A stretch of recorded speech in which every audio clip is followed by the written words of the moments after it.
दोस्तों, मेरे चैनल में आप सभी का स्वागत है। तो बहुत ही प्यारा सा एक दर्दनाक भावुक कर देने वाला बेटी विवाह गीत है। कैसा लगेगा कमेंट में बताइएगा। तो बांधी पागड़िया बाबा बर खोजई निकले, अरे पहुँचे हई दूरी ना देश रे लालनवा, अरे पहुँचे हैं दूरी ना देश रे लालनवा।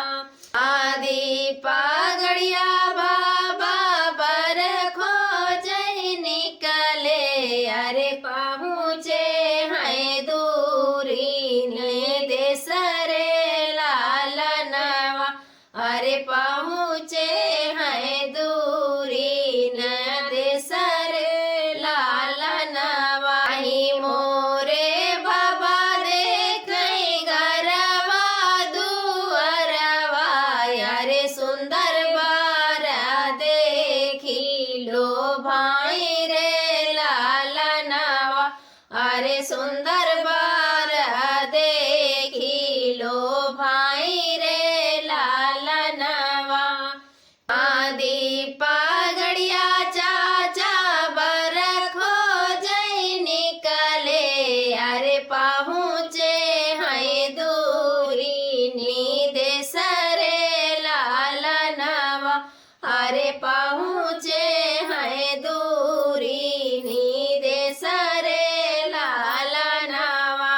नहीं मोरे चाचा देखई कुल परिवारवा, अरे सुंदर बकरी देखी लो भाई रे लालनवा, अरे सुंदर बकरी देखी लो।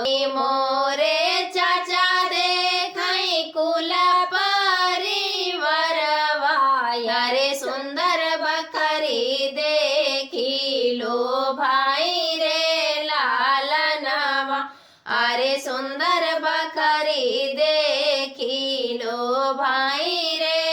चढ़ल भैया बर खोजई निकले, अरे पहुँचे हैं दूरी न देश रे लालनवा, अरे पहुँचे हैं दूरी नी देश रे लालनवा।